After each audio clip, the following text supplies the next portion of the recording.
로마서 7장 1절부터 6절까지를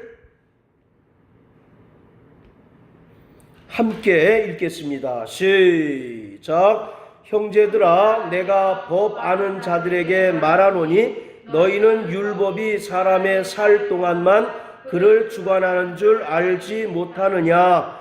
남편 있는 여인이 그 남편 생전에는 법으로 그에게 매인 바 되나 만일 그 남편이 죽으면 남편의 법에서 벗어났느니라. 그러므로 만일 그 남편 생전에 다른 남편께 가면 음부라 이르되 남편이 죽으면 그 법에서 자유케 되나니 다른 남자에게 갈지라도 음부가 되지 아니하리라. 그러므로 내 형제들아, 너희도 그리스도의 몸으로 말미암아 율법에 대하여 죽임을 당하였으니 이는 다르니 곧 죽은 자 가운데서 살아나신 이에게 가서 우리로 하나님을 위하여 열매를 맺히게 하려 함이니라. 우리가 육신에 있을 때에는 율법으로 말미암는 죄의 정욕이 우리 지체 중에 역사하여 우리로 사망을 위하여 열매를 맺게 하였더니 이제는 우리가 얽매였던 것에 대하여 죽었으므로 율법에서 벗어났으니 이러므로 우리가 영의 새로운 것으로 섬길 것이요 의문에 묵은 것으로 아니할지니라. 아멘. 우리 6장 14절 다 같이 읽습니다. 시작. 죄가 너희를 주관치 못하리니 이는 너희가 법 아래 있지 아니하고 은혜 아래 있음이니라. 아멘. 로마서 7장은 6장 14절 너희가 율법 아래 있지 아니하고 은혜 아래 있다라는 말씀의 해설이라고 이해할 수 있습니다. 성도는 예수 그리스도가 십자가에 달려 죽으심으로 모든 죄를 대속하셨기에 예수 그리스도와 연합하여 침례를 받음으로써 죄에 대하여 죽은 자가 되었습니다. 이로 인해서 죄에 대하여 죄로 더 이상 지배를 받지 아니하고 율법에 얽매이지 아니하며 하나님의 은혜 가운데 거하는 자가 되었습니다. 오늘 본문은 예수 그리스도의 죽음이 그리스도인들을 어떻게 율법에서 자유하게 했는지를 설명해 주고 있습니다. 율법과 성도와의 관계를 남편과 아내의 결혼의 관계로 설명하고 있습니다. 결혼 관계에 있는 두 사람 중 한 사람이 죽게 되면 법적인 구속력이 사라집니다. 자, 우리 고린도전서 7장을 다 같이 한번 보십니다. 고린도전서 7장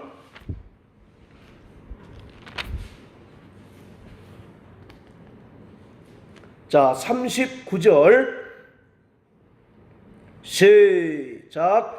아내가 그 남편이 살 동안에 매여 있다가 남편이 죽으면 자유하여 자기 뜻대로 시집갈 것이나 주 안에서만 할 것이니라. 아멘. 결혼관계에 있는 두 사람 중 하나가 죽게 되면 법적인 구속력이 사라지게 되는 것이죠. 여기서 우리는 한 가지 중요한 원리를 깨닫게 되는데, 죽음은 법에 대한 사람의 매임을 끊는다는 것입니다. 쉽게 이야기하면 범죄 혐의를 받는 자가 있는데 이 사람이 죽게 되면 더 이상 정죄할 수 없고 그 사람을 죄로 얽매일 수 없다라고 하는 이야기입니다. 서울시장이 지금 죽었지 않습니까? 성추행을 당하던 그 비서가 고소를 하는 그날에 서울시장이 죽음으로 인해서 그 고소가 효력이 없게 됐어요. 그래서 수사가 일단락되었다라고 이런 기사를 읽은 것처럼 사람이 죽게 되면 법에 대한 죄에 대한 책임을 질 의무가 없게 되는 것이죠. 그래서 남편이 죽으면 그 아내는 결혼 관계에서 벗어나게 되고 법적인 구속력으로부터 해방됨으로써 그 남편에 대한 모든 책임과 의무에서 완전히 자유롭게 되는 것입니다. 이처럼 예수 그리스도와 연합하여 침례를 받음으로써 죄에 대하여 죽은 성도들은 율법이라는 법적 구속력에서 완전히 자유한 자임을 성경은 말하고 있습니다. 그리고 율법에서 해방된 성도들은 부활하신 예수 그리스도와 새로운 관계를 맺어야 합니다. 자, 우리 야고보서 1장을 다 같이 한번 보십니다.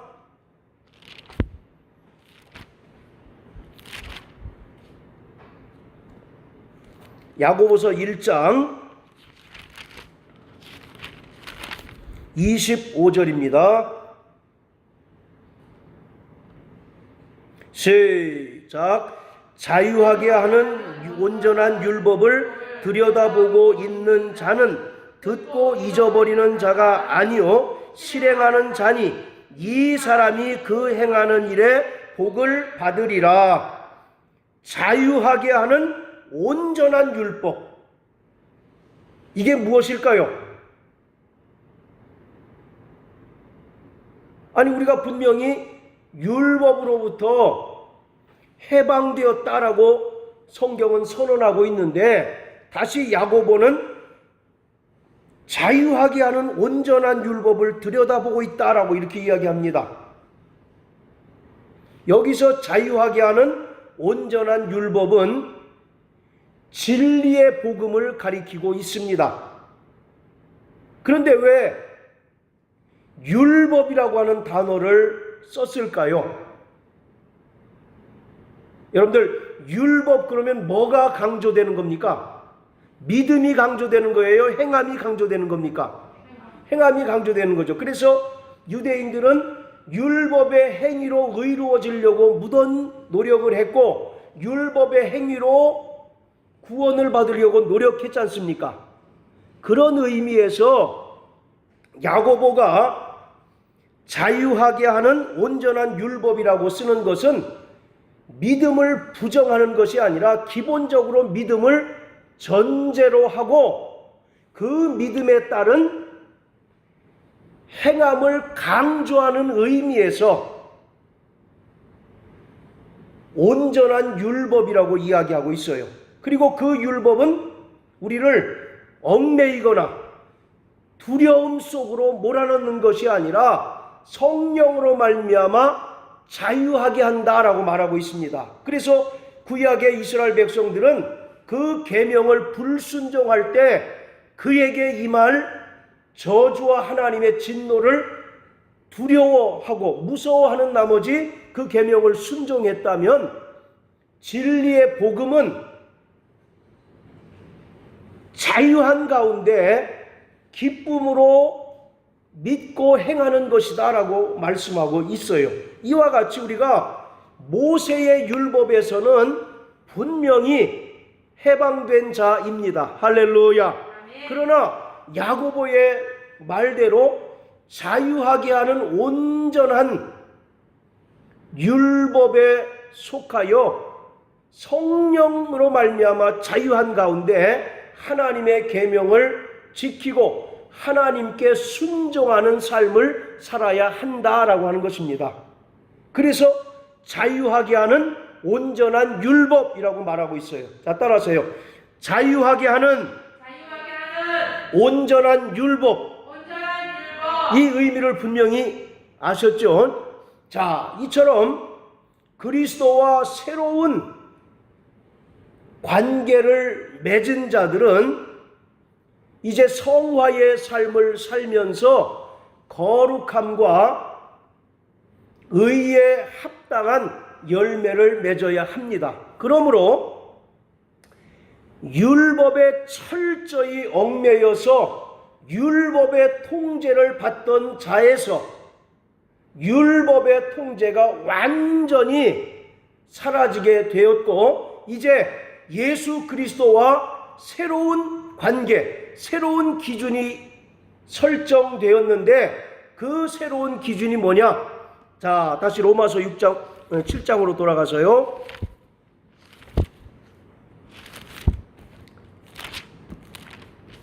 그것이 6절에서 말하는 영의 새로운 것으로 섬길 것이요 라고 말하고 있는 겁니다. 여기서 영은 성령을 가리키고 있습니다. 자, 여기 표시해 놓으시고, 또 고린도후서 3장 17절.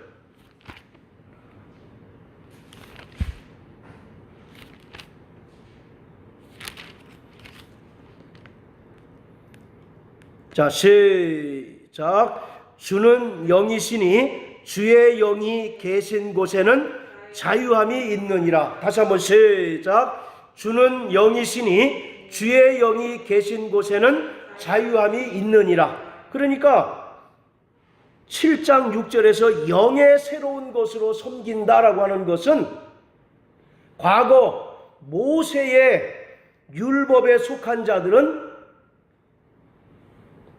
그들이 하나님께로부터 저주를 받을까봐, 진노를 당할까봐 두려움 가운데 또 억지 춘향격으로 그 율법을 순종했다면,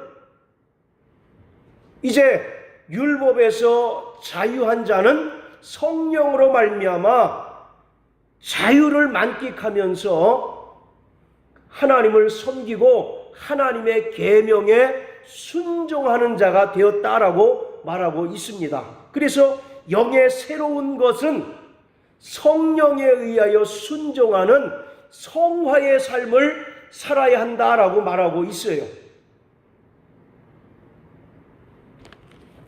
자, 로마서 7장으로 다시 돌아가서 이제 한 절 한 절씩 우리가 함께 나눠보겠습니다. 자, 7장 1절 다 같이 읽습니다. 시작. 형제들아, 내가 법 아는 자들에게 말하노니 너희는 율법이 사람의 살 동안만 그를 주관하는 줄 알지 못하느냐. 율법은 아담 안에 속한 모든 사람 위에 주인 노릇하고 군림하며 지배합니다. 그런데 이러한 율법의 지배는 유효기간이 있다는 거죠. 언제까지만 사람들을 지배한다고요? 그가 살 동안만. 죽게 되면 더 이상 율법으로 그를 정죄할 수 없다라고 말하는 것입니다. 자, 그리고 2절 3절이 중요한데요. 자, 같이 한번 또 읽어봅니다. 시작.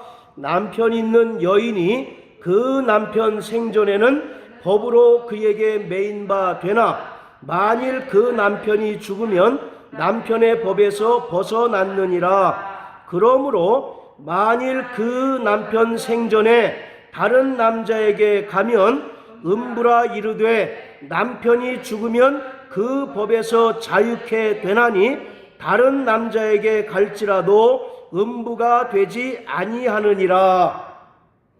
유대인의 율법에 따르면 남자만이 이혼을 요구할 권리가 있어요.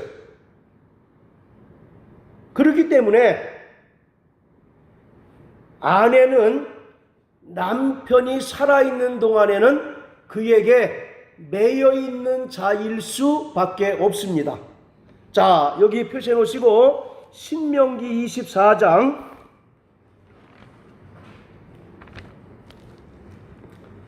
너무 억울하시죠? 아니 이 세상에 그런 법이 자, 신명기 24장 1절입니다. 자, 시작. 사람이 아내를 취하여 데려온 후에 수치되는 일이 그에게 있음을 발견하고 그를 기뻐하지 아니하면 이혼 증서를 써서 그 손에 주고 그를 자기 집에서 내어 보낼 것이요. 그러니까 이혼을 청구할 수 있는 권리가 누구에게 있습니까? 남편에게 있어요. 그런데 여기서 수치되는 일이 과연 무엇이냐에 따라서 랍비들의 의견이 굉장히 갈립니다. 어떤 랍비들은 이 수치되는 일은 여자가 성적인 간음을 행한 경우에 한한다라고 이렇게 이야기하지만, 또 다른 랍비는 어떻게 이야기하느냐 하면, 여러분들 우리나라 칠거지약이라는 거 아시죠? 칠거지약처럼 아내가 남편에게 투기를 한다거나 또는 자식을 낳지 못한다든지 그런 일들도 수치되는 일로서 얼마든지 그런 경우에 해당되면 남편이 아내를 쫓아보낼 수 있다라고 이렇게 이제 그 주장을 합니다. 어쨌든 간에 이혼을 청구할 수 있는 권리가 누구에게 있다고요? 남편에게 있는 거예요. 그래서 여자는 남편이 살아있을 동안에는 그 남편에게 매여 있는 자입니다. 그런데 만일 그 아내가 다른 남자에게, 남편이 눈이 시퍼렇게 살아있는데도 불구하고 다른 남자에게 가면 간음한 여자, 음부가 되는 거예요. 그래서 레위기 20장 10절에는 그러한 자들은 돌로 쳐서 죽이라, 이렇게 이야기를 하고 있습니다. 그러니 지금 여성 상위 시대를 살아가고 있는 지금 어떤 그런 문화나 그 마인드 가지고는 이런 것이 도저히 이해가 될 수가 없는 거죠. 자, 그런데 다시 로마서 7장으로 돌아가서요. 그런데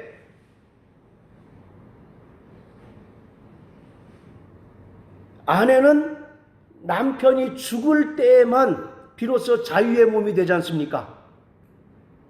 아니면 자기가 죽든지, 두 가지 경우밖에 없어요. 결혼한 아내가 자유의 몸이 되는 것은 남편이 죽든지 아니면 자신이 죽든지. 자, 그런데 2절 3절은 하나의 비유인데요. 이 남편은 무엇을 지금 비유하고 있는 겁니까? 예수님을 비유하고 있어요? 아까 처음에 말씀드렸잖아요. 율법과 성도와의 관계를 비유한다라고 말씀드렸죠. 그러니까 여기서 율법은 누구를 가리키고 있는 무엇을 가리키고 있는 겁니까? 율법은 남편을 가리키고 있는 거예요. 그렇다면 그 아내는 누구를 가리키고 있어요? 그렇죠.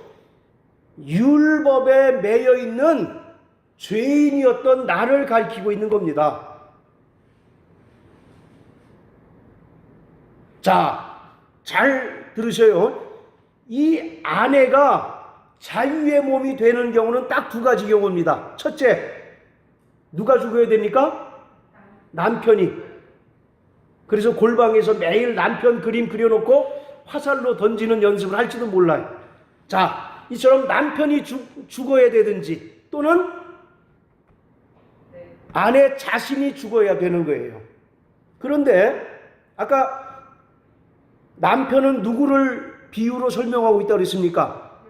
율법을 비유로 설명하고 있죠. 그런데 율법이 죽을 수 있어요, 없어요?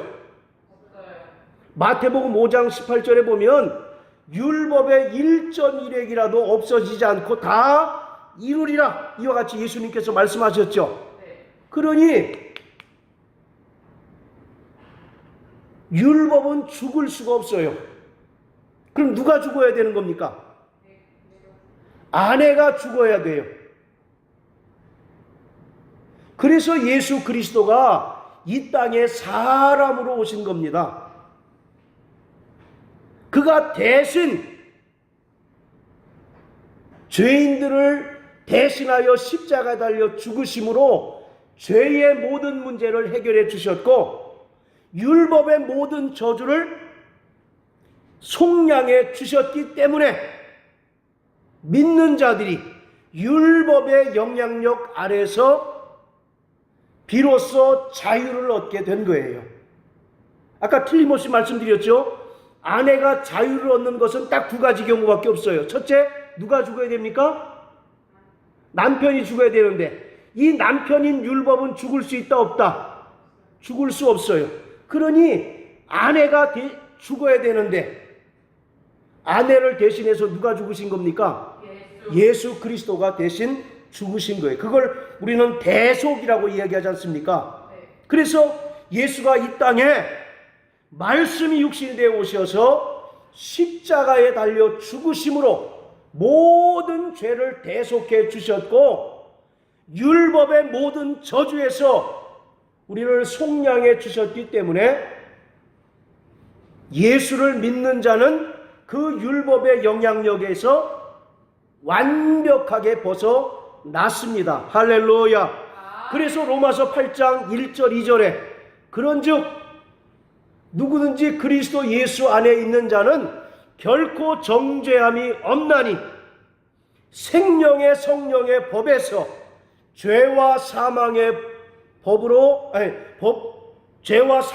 법에서 해방되었다라고 말씀하고 있습니다. 할렐루야. 그리고 이와 같이 율법의 영향력에서 벗어난 성도들이 예수 그리스도와 합하여 침례를 받음으로 아담 안에 속하였던 옛사람을 완벽하게 장사 지냄으로 말미암아 더 이상 율법이 우리를 주관할 수 있습니까? 없습니까? 완전하게 자유의 몸이 된 거예요. 자, 로마서 6장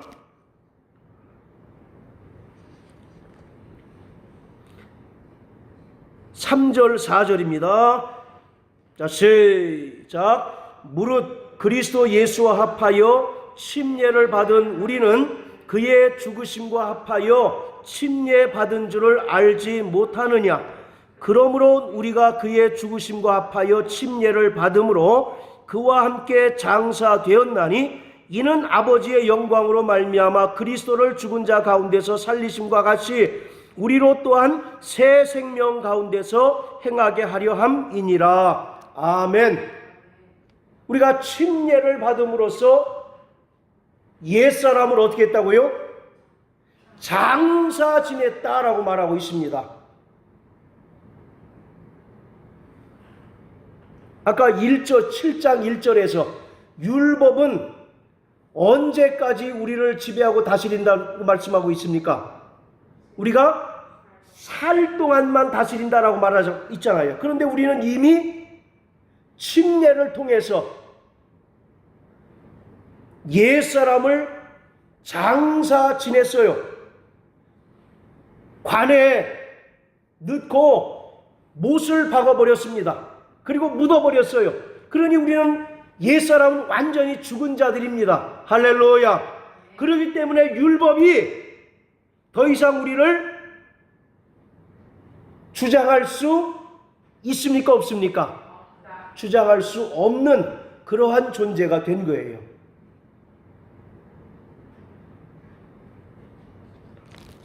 자, 7장 4절 읽습니다. 시작. 그러므로 내 형제들아 너희도 그리스도의 몸으로 말미암아 율법에 대하여 죽임을 당하였으니 이는 다르니 곧 죽은 자 가운데서 살아난 이에게 가서 우리로 하나님을 위하여 열매를 맺히게 하려 함이니라. 아멘. 자, 이와 같이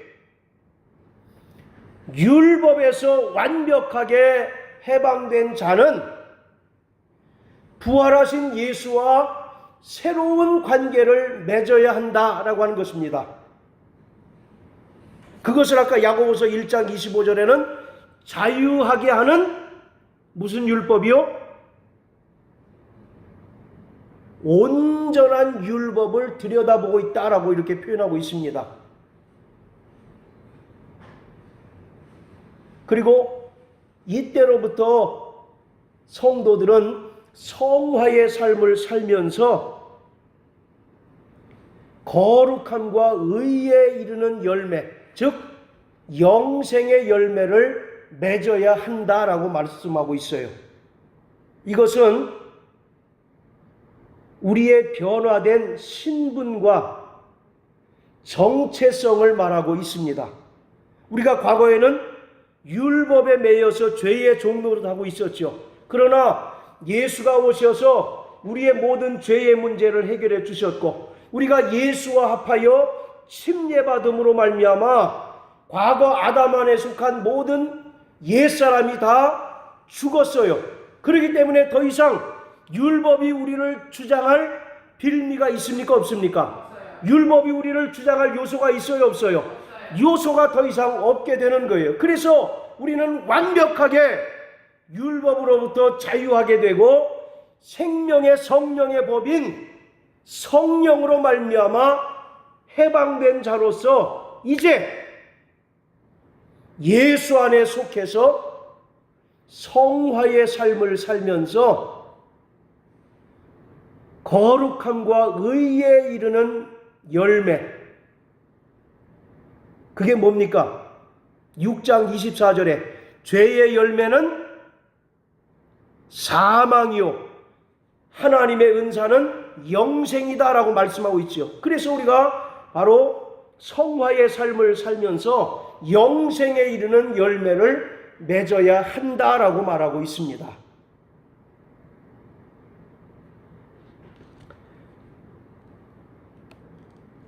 자, 7장 5절 같이 읽습니다.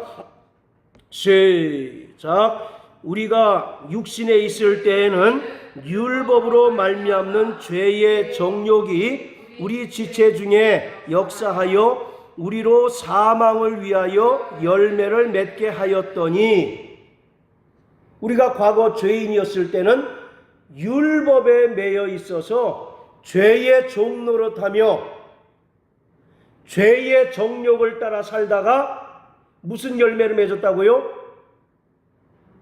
사망의 열매. 죄의 싹은 사망이요. 즉 죄의 결과, 죄의 열매는 결국 사망이다라고 말하고 있어요. 우리가 율법에 매여 죄의 종노릇 하다가 우리 육체를 불의의 병기로 쓰임받다가 결국 우리는 죄의 열매인 사망을 맺음으로 영원한 지옥에 떨어질 수밖에 없는 그런 자들이 저와 여러분들이었다는 것이죠. 그런데 누가 오셔서 죄의 문제를 해결해 주셨습니까? 예수가 오셔서 죄의 문제를 해결해 주셨고, 우리는 예수와 합하여 침례받음으로써 죄에 대하여 완전하게 죽은 자가 되었기 때문에 더 이상 율법이 우리를 주관할 만한 요소가 없는 거예요. 자, 6절이 이제 중요한 말씀인데요. 자, 6절 같이 읽습니다. 시작. 이제는 우리가 얽매였던 것에 대하여 죽었으므로 율법에서 벗어났으니 이러므로 우리가 영의 새로운 것으로 섬길 것이요 의문에 묵은 것으로 아니할지니라. 자, 우리가 얽매였던 것에 대하여 죽었대요. 우리를 얽매였던 것이 뭐였습니까? 율법이었죠. 율법. 우리가 이미 침례를 통해서 죄에 대하여 죽고 율법에 대하여 죽었어요. 그렇기 때문에 율법이 우리를 주장할 만한 근거가 하나도 없는 것입니다. 그리고 우리가 율법으로부터 완전히 벗어나고 자유의 몸이 되었다라고 말하고 있어요. 그런데 그것이 끝이 아니고 이러므로 우리가 영의 새로운 것으로 섬길 것이요 의문의 묵은 것으로 아니할지니라. 즉 성령에 의하여 순종하는 성화의 삶을 살아야 된다라고 말하고 있습니다. 우리가 구원받은 것으로 율법에서 자유하고 해방된 것으로 끝이 아니라 해방된 것이 성화의 삶의 시작이다라고 말하고 있어요. 그런데 그 성화의 삶을 살게 하시는 원동력은 누가 되겠습니까? 우리 인간이에요? 아니면 성령이십니까? 성령. 그렇죠. 성령께서 우리를 이끌어 주셔야 우리가 비로소 성화의 삶을 살아갈 수 있다는 거예요. 물론 구원받는 것도 마찬가지입니다. 고린도전서 12장 3절에 보면 성령으로 하지 않고서는 예수를 주라 시인할 수 없다라고 말씀한 것처럼 우리가 구원받는 것도 전적으로 성령의 역사이고 또 우리가 구원받은 후에 성화의 삶을 살아가는 것도 성령께서 우리를 도와주지 않으시면 우리 스스로의 힘과 노력으로 절대로 성화를 이룰 수 없다라고 하는 것입니다. 여러분들 요새 뉴스를 통해서 사회 유명 인사들, 고위층들이 저 사람이 설마 저런 죄를 저지르겠어라고 우리가 생각하던 사람들이 전혀 기대와는 다른 추악한 범죄로 인해서 나락으로 떨어지는 경우들 보지 않습니까? 이것은 뭘 얘기를 해요? 우리 안에 있는 죄성은 인간의 노력이나 수양이나 또는 학문의 연마를 통해서 이룰 수가 없다라고 하는 것이죠. 어떻게 보면 사회적으로 더 성공한 사람이면 일수록 그런 욕망이 더 클 수가 있어요. 그렇지 않습니까? 그 사람들은 자기가 이루고자 하는 그 목표를 이루기 위해서 많은 것들을 절제하면서 살았잖아요. 그런데 어느덧 그 목표를 딱 이루고 보니까 자기 안에 내재되어 있던 정욕들이 휴화산처럼 내재되어 있던 정욕들이 분출하게 되는 거예요.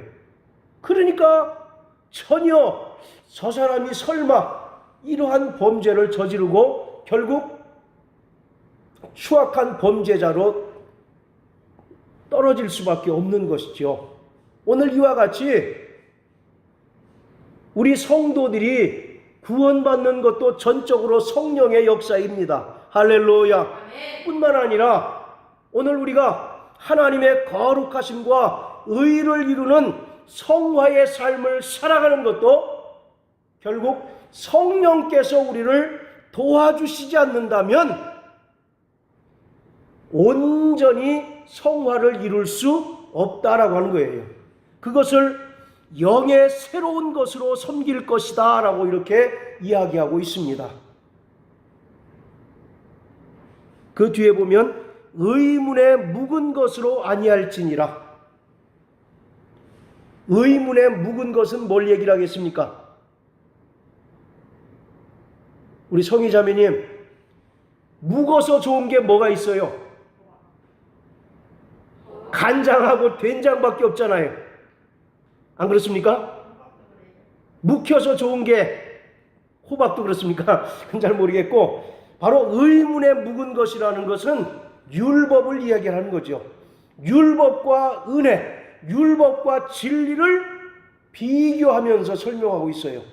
우리가 분명히 율법에서 해방되고 율법에서 자유하였는데 다시 율법으로 돌아가면 되겠습니까? 안 되겠습니까? 안 되죠. 그래서 성령의 새로운 것, 진리 안에서 자유를 누리며 진리 안에서 기쁨 가운데 하나님을 섬기는 삶을 살아야 된다라고 말하고 있어요.